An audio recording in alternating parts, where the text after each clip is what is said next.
নবীজি বলছেন, হে মুআজ, তুমি ইয়েমেনের গভর্নর হচ্ছ, ঠিক আছে, তবে ইত্তাকি দাওয়াতুল মাজলুম, তুমি মজলুমের দোয়া থেকে বেঁচে থাকো। মাজলুম কাকে বলে? যার উপরে জুলুম করা হচ্ছে, যার উপর জুলুম করা হচ্ছে, এই মাজলুমদের দোয়া থেকে তুমি বেঁচে থেকো। কারণ লাইসা বাইনাহা ওয়া বাইনাল্লাহি হিজাব, কারণ ওই মাজলুমের দোয়া আর আল্লাহ পাকের মাঝে কোনো পর্দা নাই।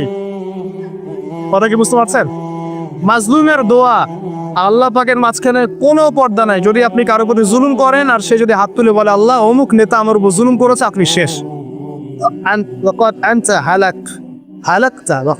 আপনি নিচে ধ্বংস হবেন, ধ্বংসিত। মানে আপনি যদি কারো প্রতি জুলুম করে ফেলেন আপনার ক্ষমতার বলে, এবং সে যদি আল্লাহর কাছে অভিযোগ পেশ করে, আপনি শেষ, ধরা। কারণ এই মাজলুমের দোয়া আর আল্লাহর মাঝখানে কোনো পর্দা। এই জন্য ওমর রাদিয়াল্লাহু আনহুর মতো জালিল কাদার সাহাবী, যিনি খোলাফায়ে রাশিদিনের অন্যতম, তিনি পর্যন্ত আলী রাদিয়াল্লাহু আনহুকে বলছিলেন, একদিন ওমর রাদিয়াল্লাহু আনহু তার উটের যে ময়লাগুলো আছে এগুলো পরিষ্কার করছেন। অ্যাজ এ প্রেসিডেন্ট তিনি উটের ময়লা পরিষ্কার করছেন।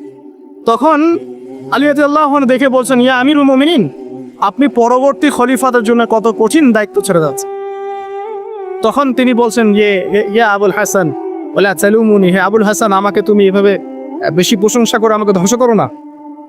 কারণ আমি ভয় করি যে ইরাকের ফোরাত নদীর কিনারায় যদি কোনো মেষপালক বা ছাগলের বাচ্চা পর্যন্ত না খেয়ে মারা যায়, আমি ভয় করি আল্লাহ পাক সেজন্য আমাকে জবাবদিহি করাবো। আর আমি তো আপনাদেরকে ম্যাচ করে দেখাতে পারবো না এই যুগে কি চলছে আর ওই যুগে কি চলতো। কি চলে না এখন? সবই চলে। আইনের ফাঁক ফোকর, জেনা, আপনার ঘুষ, আপনার দুর্নীতি, আপনার মাদক, আপনার প্রতারণা, অন্যের সম্পদ আত্মসাৎ, কি চলে না ভাই?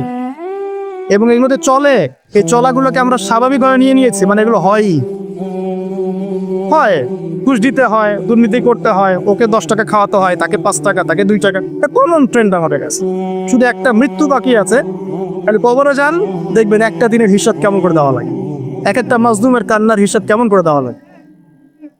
আবু যর রাদিয়াল্লাহু আনহু এই জন্য বলতেন যে আমি দায়িত্ব থেকে ভয় পাই, আমি ভয় পাই যে কেউ আমাকে দায়িত্ব দিবে। কারণ নবীজি আমাকে বলেছেন, যদি তোমাকে 2 জন ব্যক্তির দায়িত্ব দেওয়া হয় তাহলে তোমাকে ছুরিবিহীন জবাই করে দেওয়া হয়েছে।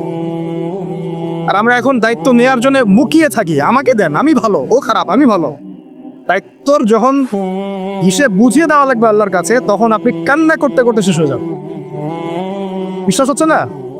অপেক্ষা করতে থাকেন। এই যে বড় বড় বিশ্ব নেতাদেরকে দেখছেন না, পরকালে এদের আকৃতি হবে পিঁপড়ার মতো, এই যতটুকু। কিন্তু এরা জুলুম করে থাকে, পরকালে পিঁপড়ার মতো আকৃতি হবে এদের, অন্ধকার ছেয়ে থাকবে এদের উপরে, কুলসিতে আটকা পড়ে থাকবে। যত মানুষের হক নষ্ট করেছে সবাই এর দিকে আঙুল তুলে থাকবে, আমার এই করেছে, আমার সেই করেছে, আমার এই দেয়নি, আমার সেই দেয়নি। দেখেন, বাস্তব দেখবেন চোখ দিয়ে।